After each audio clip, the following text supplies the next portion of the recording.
Alrighty, so News of the Week episode on this Thursday afternoon. And for those that is wonder, yes, I am starting getting better. My voice has started to slowly getting back to full strength compared to just a couple of days ago where I sound like an absolute robot. This is probably the strongest I've felt in this past week or so as I've been battling through some illness. But let's take a look at what has happened in the last couple of days, starting off once again with Minnesota. So we know that just a couple of days ago, the Loons hired Cam Knowles as their new head coach. Well, they didn't really hire him. They pretty much promote him as he was the assistant of the team for a long time now. Well, now the guy is going to replace him on the assistant part, at least joining in the coaching staff, is a very familiar name. And I'm pretty sure Austin FC fans know this very well because he was the head coach of that team for a long time. Josh Wolff as the new assistant head coach of Minnesota United. Now, obviously, I know there's been a lot of people that feels like that this is a negative move, especially, I know during Josh Wolf time with Austin has been kind of polarized. I mean, there are some people say that he did a good job at least in the first 2 years, but it just kind of went downhill to a point where Austin fans have been pretty much begging for their front office to fire him for a long time. But it's important to note that this is just an assistant head coaching role. And, Josh Wolf, this is not the first time he's been an assistant head coach in this league. The last time he was an assistant head coach was with the Columbus Crew all the way back in the mid 2010s. He was part of the great Berhalter coaching staff, and eventually he even left Columbus and tagged along with Greg Berhalter when Berhalter was the national team head coach for a bit as well. So there's no doubt that he has experience in this league, even as an assistant head coach. And during his time with Greg Berhalter, he did pretty well for himself in Columbus as well. So again, I don't think people realize the fact that this feels ridiculous. The fact that he's still getting a job despite the fact that he didn't do so well when he was with Austin. Well, the reason why he's still getting a job is that not every bad head coach means that they're not good assistant head coach, and vice versa as well. And I think with the experience that John Proof have, and especially with the way that from what I've seen with his time with Austin, it seems like he tends to like to go with a more pressing kind of system, which is something that I've mentioned the same with Cam Knowles when he took charge of Minnesota for a short amount of period as an intern where he implement the pressing system as well. I think this will work out for the Loons. I think this is a pretty decent hire. Now, if it doesn't quite work out and Josh will make it promoted as the head coach of the Loons, yeah, that's where we're gonna have some question whether or not if this move is right or not. But for now, I do like this move. I like the fact that he's getting more experience and especially a guy that has done well in the past when it comes to an assistant head coaching role.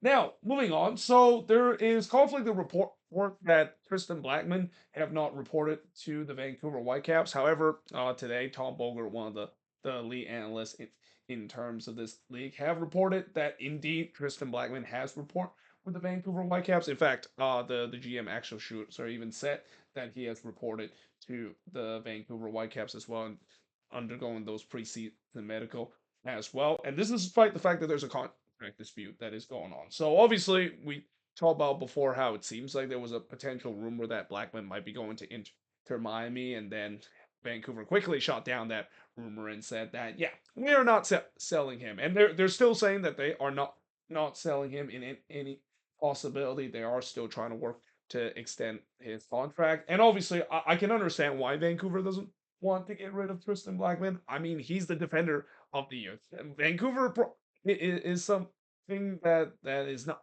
that, as I mentioned, is something that I wish Minnesota probably should learn, and that is not let go of their best player to just join Inter Miami and play with Messi and friends. So there's no doubt that for the Whitecaps, they are doing their best in terms of trying to get this situation done. I do think that because of the fact that they're trying hard to resolve this contract dispute, I don't think Tristan Blackman is going anywhere. I think he's going to stay with the Vancouver Whitecaps, and once they do get that contract dispute uh, sorted out, then there's no doubt it's pretty much confirmed that he is going to stay with the team. I mean, the fact that he also reported to the team, even though there's that contract dispute, just to kind of shows you that I think they're getting pretty close in terms of figuring out. You don't usually see a player that just joined a team in the midst of a contract the dispute during the preseason if you're not at least close to renegotiate a new contract extension for your respective player. Now, moving on. So the Houston Dynamo recently they announced the signing of Hector Herrera and bring him back to the Dynamo itself. But now it says that remember how originally I said that even if he's coming back to the Houston Dynamo, it seems like he's going to have to serve a couple of game suspension because of the spitting incident that he did in his very last game before moving on with the Houston Dynamo. Well, now it looks like that suspension is not going to happen because apparently the GM of the Dynamo, Pat Onstad, had said that the league is okay with Hector Herrera be able to come back with the Houston Dynamo and able to play his first game because he's already served his suspension during his time with Toluca. Now, obviously, there's definitely two ways you can look at this. One, you can say that, well, it's fair. The fact that he, of course, did serve his suspension after he lead for a different league because we usually see some players maybe go to a different league and they think that they can get rid of that repercussion, but it seems like he served it his time doing it when he moved to Toluca, and of course that's all and well then. But then there are some people that said that this kind of feels a little unfair. The fact that you can serve a suspension in a complete different league and just come back to MLS and get scot clean. Either way, that is maybe good news for the Houston Dynamo. The fact that he's not going to miss some time and whatever you think that if this is right, the fact that the league allowed him to come back to it without have to serve a suspension because he served elsewhere, that's pretty much up to you guys to decide. But the good news again for the Houston Dynamo is that at least the return of Ache in the familiar orange jersey, he's not going to have to be suspended at least for the first couple of games because of that spin incident that he had in his very final appearance of what was supposed to be that before him going to Liga MX and going to Toluca. Now Chucky Lozano. So remember how I said that San Diego has mutually part way with Chucky Lozano in I believe the last News of the Week episode. That actually is not entirely true. I actually found out that it seems like it's actually Tyler Heap, one of the sporting director of San Diego, says that they are moving on from Chucky Lozano and basically said that he is not in the plan of this team in the near future. But now it seems like there is a bit of a holdout saga that we're seeing because now Chucky Lozano basically said that he doesn't want to leave. He wants to stay with San Diego and that he doesn't know exactly if he's gonna stay with this team and just go for a holdout period. But either way, that makes it very interesting. And I feel like this situation is starting to become very similar to the Lorenzo Insigne situation again. Where remember the Lorenzo Insigne situation where he also was kind of going for a bit of a holdout as well, and although being kind of a locker room cancer as well. And for TFC, it took them a long time to finally exercise that buyout and eat up that contract, which they eventually did.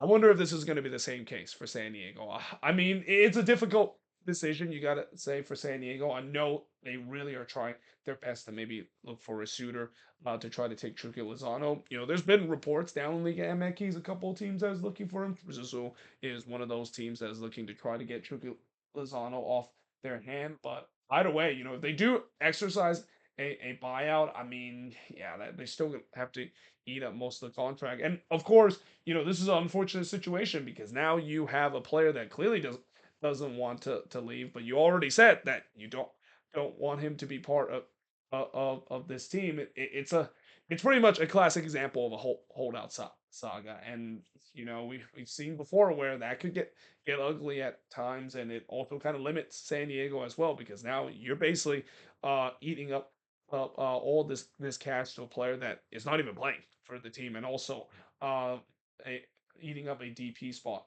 as well for a player that clearly doesn't have any plan of playing for you either. So this is a very interesting situation. I think this is going to continue as we get into the season. Also an unfortunate situation as well because as I mentioned before, Chucky Lozano, I know he didn't do so well when it comes to whatever is going on behind the scene in terms of the room and off the field situation. But the fan base, they a lot of San Diego fans I've heard, they still love Chucky Lozano. He's kind of one of the reasons why a lot of fans have started to support this team, and this is definitely going to be a big loss as a resort. But because of what's going on and the problem that he has when it comes to off the field situation, and the club have physically says that because of the ongoing allocation that they're going to cut ties with him. But now it seems like he is just simply saying, well, no, I'm just going to stay with this team. I'm just going to cash out and I'm going to force you to basically eat up my contract track that I currently have that goes all the way into the 2028 season. That is, yeah, it feels like it's a Lorenzo Insigne situation again, and it's not an easy situation to deal with. Just as Toronto FC, how that of course worked out, and how frustrated the fans started to get about that situation. So yeah, I'll be very interested to see how this saga is going to go as the season goes along. Now, moving on, in terms of talking about some signings, there were a couple of free agency and waiver signings that happened in these last couple of days. Starting off with LAFC acquiring Tyler Boyd off of waivers. So Tyler Boyd, of course, part ways with Nashville just a couple of days ago, and it wastes no time for one of the MLS team decided to claim him. Though that team, I did not expect it was LAFC. I mean, I had a feeling he was going to go back to LA, but the Galaxy was probably going to be the team to do so. Not LAFC though, and I'm kind of surprised that they decided to get Tyler Boyd off a waiver. Consider when you look at the team, the winger position really is one of the biggest needs that this LAFC team needed. I mean, I think as we'll talk about LAFC in the moving forward series in just a bit, the biggest priority they absolutely need is defensive help. I mean, there is a lot of question when it comes to defensive help, especially in the center back position, and the fact that they haven't really adjusted that, and most of the signings that they made has really just becoming mostly stacking up their midfield and attack when their midfield and attack is already very good coming into this offseason. Yeah, this is a bit of a head scratcher, but hey, at least you get more depth in terms of your team. And as I always say, you can never have not have enough depth in your team, but it just kind of also makes you wonder what are they going to do on the defensive end when that is obviously the biggest need that I think LAFC will have to do this offseason. And also, I kind of find it interesting to see we have now a lot more players that have now played for both LA side that we have ever seen before. I mean, Tyler Boyd, I think it's like the third or fourth player that have joined both LA team during his tenure in his career. And yeah, it'd be interesting to see how Galaxy fans feel about this. I'm pretty sure they're probably not happy to see one of their former player, a player that is actually pretty well loved in the Galaxy fan base, now joined with their biggest rival, that is LAFC. Now, the Vancouver Whitecaps have signed Oliver Loras off a free agency. I think this is a pretty good signing for the Whitecaps, not just only for depth in the midfield, but also, if the rumors are true, is that Andre Fubas is getting a lot of interest both in South America and also in Europe is true, then Loras is not a bad replacement. I mean, I know it wouldn't be a perfect replacement because Kubas is still considered one of the best number six in this league, but Lorenz is not that far off. He definitely did well during his time with the Rapids. Very surprised that he did decide not to re-sign him, even though he kind of dropped down the pecking order a bit. But nevertheless, I think this is a good backup option that they have in case if Kubas does indeed get sold off as soon as the end of this transfer window as well.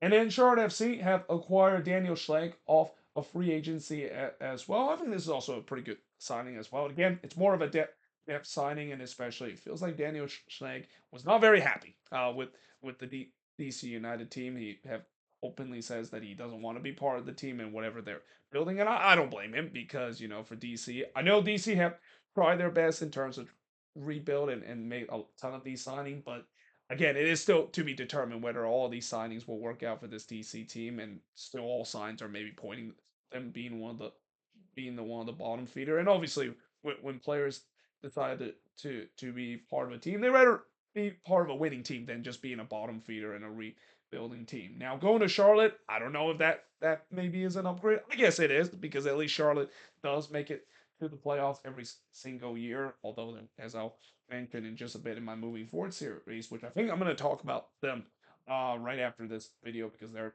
up next in terms of my moving forward series order. This is a team that's been kind of been a bit of a limbo and kind of been in that category of just being in a celebratory kind of stage where they're good enough in terms of making the playoffs. They're not good enough when it comes to competing, especially being one of the top dogs in the Eastern Conference. Now, FC Cincinnati, they have signed Brian Ramirez from LDU Quito. They also signed Christian Fletcher and will give DC 50,000 general allocation money for the first of refusal right. Now, the first one I'm going to talk about, actually, I'm not going to talk too much about Brian Ramirez going to Cincinnati from LDU Quito. I already mentioned this before. This is pretty much a direct replacement for Lucas Orejano that they lost to this offseason to Rayados. But for Christian Fletcher going to Cincinnati, this is kind of an interesting one because, Christian Fletcher, we know that he has potential in his time.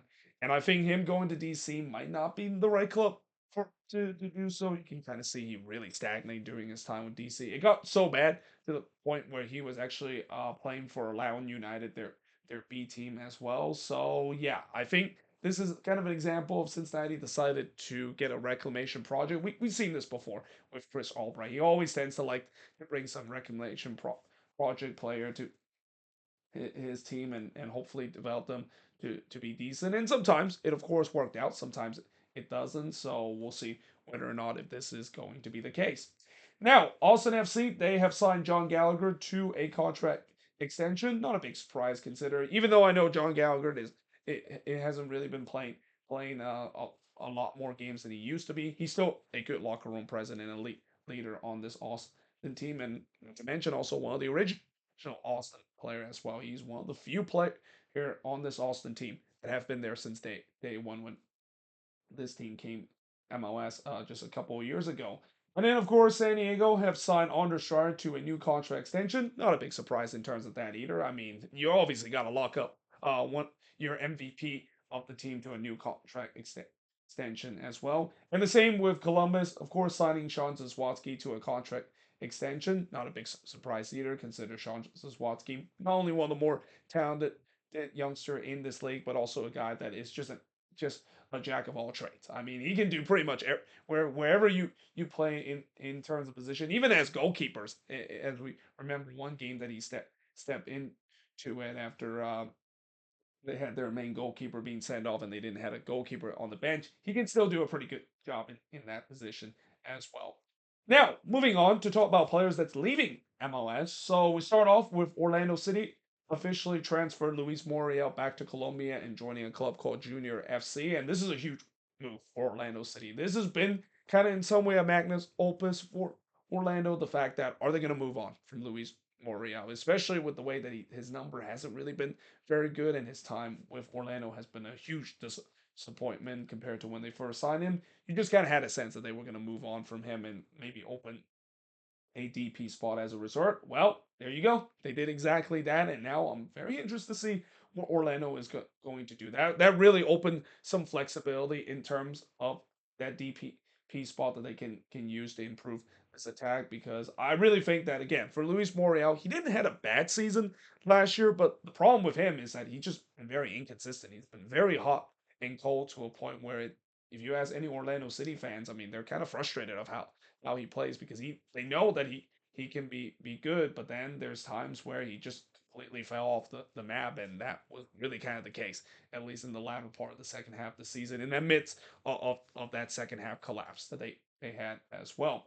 And then the Chicago Fire has announced that they also mutually part way with Kellen Acosta. Now, apparently, the reason why they did this is because Kellen Acosta has reported that he was going to make the jump to Europe and was going to join a Polish team as well. Kind of odd to see that is happening right now. Consider for a long time we always talk about Helen Acosta potentially making the jump to Europe. I mean that all started doing his time with FC Dallas and how promising he is. He's been kind of bouncing around the league ever since with LAFC Colorado and now recently with the Chicago Fire. And I thought that time line of it going to Europe was probably past because with how he is right now, it just feels like he's probably just going to stay in MLS as well. But nope, apparently he decided that he really want to go to Europe. So yeah, I mean compared to once we thought that he was definitely one of the more talented player in this league, and also got a couple appearance with the national team to what it is right now.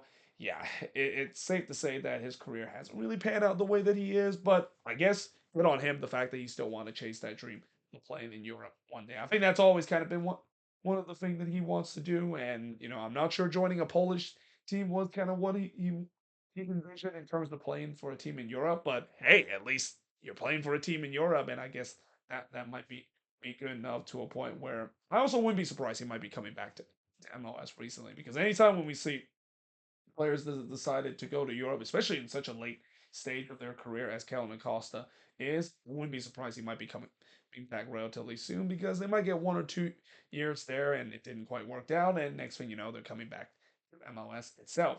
Now, moving on to some transfer rumors. So the Houston Dynamo is report to agree to sign Nick Marcanic from CD Castillo. Now, for those of you that don't know, that yes, he is exactly the brother of Anthony Marcanic. There's even that kind of meme last year. The fact that it's kind of funny, the fact that Anthony was starting to outscore his brother as well, even though his brother is no more known for goal scoring ability, especially during his time with Charleston Battery, where he actually broke the record for the most goal ever scored by a USL Championship player in a single season. But yeah, it'll be very interesting to see how this, of course, work out. I always envisioned the fact that he could play in MLS one day. Obviously, he decided to make the jump to Europe. I don't blame him, because he has such a good season with Charleston Battery in the USL Championship, that maybe he might be good enough to just make that jump straight away to Europe and see how it goes.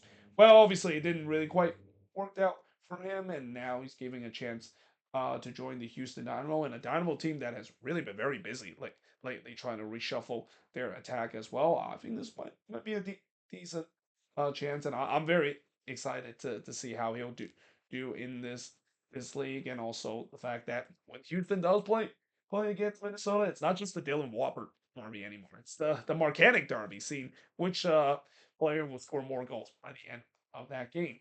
Now, the Portland Timbers, they're actually in talk to bring former Club America and recent LAFC winger Javaro DeRozan. Now, Javaro DeRozan, during his time with LAFC, it was meh.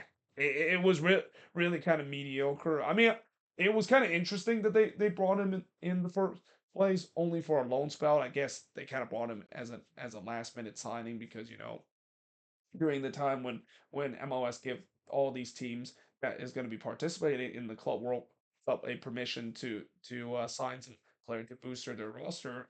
It's kind of interesting that LAFC was the only team to do so, and they got this guy from Club America. And as I said, he was kind of mad doing his time with LAFC. Didn't really do much with the team, and eventually LAFC, unsurprisingly, decided not to make that loan permanently. Now the Timbers, they're hoping that maybe he'll have more success joining their team, and especially with the way that the Timbers needs to improve their attack this offseason as well. I mean, I guess this might do it. Though again, if there is talks, the fact that they're gonna make him a DP player, yeah, I don't think that's gonna go so well for Timbers fans. Timbers fans are not gonna be very happy if they think that he is considered a DP player. Consider, like I said, during his time with LAFC, he was very mediocre, kind of almost like at very best a TAM level kind of player. So if they decide to lock him on a DP contract, that is not. I mean, unless if he can replicate his good form that he had one year with Club America, it doesn't feel like it's worth anywhere. It feels like it has a bust written all over it if they decide to make him a DP signing. Now, Brooks Lennon is report that he's actually now on trial with DC United. So obviously, Brooks Lennon, I think Atlanta, of course, moved on from him this offseason, and I think a lot of Atlanta fans are happy about it, because the contract that he was earning, it was eating up a lot of cap space. And even though he was a guy that still did pretty well in the time that he was with Atlanta, and at once was considered one of the best crosser in his fullback position, yeah, you just kind of had a sense Atlanta just really need to move on from him, because even with the production that he was, it's not worth the contract that they, of course, paid for. Well, now it seems like DC might be scooping in to try to get that player, because, of course, it just feels like both DC United and Atlanta. I don't know what it is with both of these teams, besides the fact that both of them has United in the back of their name. The fact that they just love to trade player left And right, we've seen a lot of former or Atlanta players that have gone to DC and the other way around as well. And some of those moves have worked out. Some of them, of course, haven't really quite worked out. So yeah, I'll be very interested to see whether if DC is going to pick up Brooks Lennon, and if they do so, then what's going to happen with Aaron Herrera? Because he plays the same position as Aaron Herrera, and I didn't think that fullbacks was one of the area that DC really needed this offseason, even though there's a lot of needs that they have to address in terms of the roster, and especially if they are maybe moving on from Aaron Herrera. Is Brooks Lennon considered an upgrade, especially the contract that he has? I mean, for those that don't know, his contract is $780,000. That is a hefty contract for a guy that you look at his numbers, it still doesn't look like it justified carrying that contract tag as well. So very interesting to see whether or not if DC will decide to eat up that contract and think that that might be considered an upgrade compared to them already having Aaron Herrera in the spot that Brooks Lennon currently plays in. Now, moving on in terms of talk about other news not related to transfer rumors and signings. So there's been multiple sources saying that the MLSPA has yet to officially approve the MLS calendar switch, but they are going through an ongoing talk right now to approve that. Now, obviously, when I first read this, I was thinking, oh boy, is this gonna cause maybe some conflict between the MLSPA and the ownership group that is going to backtrack in terms of the calendar switch that they're going to start doing starting in the 2027 season? Well, no. The reason why this headline is there is because of the fact that it feels like I think the MLSPA is using the calendar switch as leverage in terms of this upcoming CBA talk, and I don't blame them of using that as leverage because this is a way for the MLSPA to kind of almost force the owners to agree with some of the things that they wanted just because of this switch as well. And once it does gets finished, I have no doubt that eventually they are going both side is going to agree. I mean, both sides have kind of already agreed the fact that they have approved in terms of this counter switch, but they're just kind of finalizing some deals. And also, like I said, the MLSPA, I feel like this is an example or an opportunity for them to realize that, hey, let's maybe throw in some incentive out there as part of this, so that way we can use this as leverage in terms of improving for upcoming CBA talk that's going to happen relatively soon. Now, Brooklyn FC, one of the USL Championship side that is coming into the league, they have signed NYCFC and or former NYCFC and New England Revolution and even Houston Dynamo midfielder Tommy McNamara. I want to mention that because I love Tommy Mac. I mean, he's definitely a cult hero in this league, and it's great to see that he is still around. And even though he's not playing in the high level of MLS anymore, it's good to see that name is still there, and that be very interesting to see how he's going to do with Brooklyn FC for this upcoming season.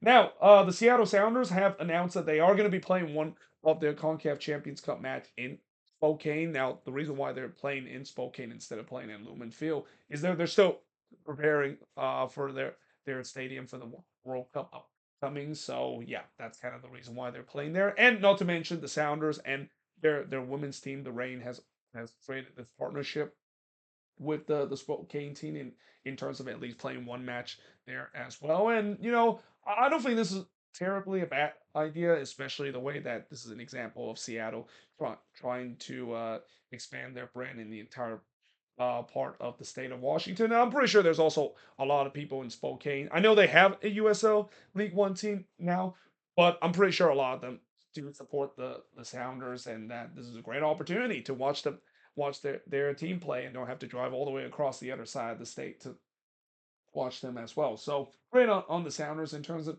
trying to capitalize this, and that yeah, it'd be very interesting to see it what their second round matchup is going to look like. It's probably going to be the Vancouver Whitecaps that is going to be the second round matchup, and yeah, I definitely did not have a Cascadia battle in the Concacaf Champions Cup in Spokane on my bingo card when the CONCACAF Champions Cup matchup was announced. But hey, at least that is now going to be the case. And it's also not like the stadium in Spokane is bad anyway. It's one of the newer venue in this country, and that soccer specific stadium that they play is definitely one of the more lovely soccer specific venue in the lower leagues in this country as well. Now, moving on. So Glenn Davis, one of the former play-by-play announcer for the Houston Dynamo back when the league before Apple TV had a lot of these regional network, and I've always mentioned that Glenn Davis is definitely one of my favorite broadcaster to listen to back when Apple TV wasn't really a thing, and you don't have just them choosing which announcer call which games. But yeah, he recently got fired for the Houston Dynamo, and apparently he got fired because he criticized the ownership group. And even though when he got fired, he still is having some choice words when it comes to the Dynamo ownership. Now, I don't blame him for really ripping into the ownership group, especially I mentioned before. There's a lot of problem with the Houston Dynamo ownership group. There's a reason why fans have been very frustrated with this team in a long time, and the fact that it feels like this ownership group have been relatively cheap in terms of some of the things that they done. Yeah, I don't blame Glenn Davis really on on, on them as smart, but at the same time, it's kind of sad to see that he's not no longer on this team, and the fact that again, even during the days after Apple TV, he was still the play-by-play announcer for the Dynamo on the radio uh, broadcast as well. And I think he's still the soccer talk show in the Houston area. And considering the fact that he's kind of the only guy that really talks about soccer in the Houston area, I think this is a huge loss for anybody that want to listen to soccer topic or even talk about the Houston Dynamo in the Houston area. And that's actually kind of bad for the Dynamo itself because the Dynamo has already done a pretty bad job when it comes to marketing their team. I mean, if you go to Houston right now, I guarantee you that there's not going to be a lot of people wearing Dynamo gear, or even if you ask an average Houstonian, you probably they wouldn't know that, or they probably wouldn't even know that the Houston Dynamo is actually a soccer team or playing MLS whatsoever. That's kind of the big problem with the Dynamo in recent years, that they've done a pretty bad job in terms of marketing, and hence why the attendance has pretty mediocre throughout the last couple of years. So now you remove pretty much the only voice that really cares about that and spread around this team and trying to maybe get some casual fans to support the team. Yeah, I just think that this seems like it's not a really great move for the Dynamo, but at the same time, it kind of feel like they had to do it because when you have somebody criticizing you, we have always seen before where the ownership group, they always will let go of anyone that criticize them because that's just how it is when it comes to sport. Uh, Sports nowadays in this league and the higher graphics of sports teams nowadays as well. Now, moving on into the last news. So FIFA have now announced that they have received a record 500 million ticket requests for this upcoming World Cup. Now, I've said this many times before, and the only reason why I'm still bringing this up is just to kind of continue to laugh at that status. I mean, I know there are 500 million, and that's great and all, and I think this also kind of just proves that all that talks about, oh, a bunch of people are boycotting this World Cup and a bunch of people are canceling their request because of the political upheaval that's going on in this country. It feels like that's a little bit overblown, but at the same time, we all know that most part of that 500 million ticket request probably the scalpers that's probably going to sell their tickets off of the resale market for a huge amount of money. And obviously, that's just kind of the unfortunate thing about the American sports ticketing industry, where because of the fact that we have such a relaxed secondary ticketing market system compared to other country, that's what's going to happen, where fans are and scalpers are going to take advantage of this, and they're just going to sell all for a huge amount of money in the secondary market. And unfortunately, fans are probably still going to buy that too, because again, I know there's a lot of controversy surrounding this World Cup. I do believe that this World Cup is still going to be successful because this is not going to be the first time we've seen before where a World Cup is surrounded with a lot of controversy. There was a lot of controversy in the last World Cup too, and guess what happened? It was pretty successful. Once the game started, those controversy kind of goes away, and I feel like this is going to be the same case. As much as I know there's been a lot of concern, especially with the ongoing ice rate that I know is going on in Minnesota right now. I think the tickets are are going to still be sold, and that there's going to be pretty much almost sold out stadium everywhere for this World Cup as well. But there you have it. That is pretty much it. Looking at this news of the week episode, as always, let me know in the comments below. What do you think of this news of the week episode? And if there's any news I didn't mention here on the board, let me know in the comments below as always. But until then, hope you guys enjoyed this video, and I will see you guys next time.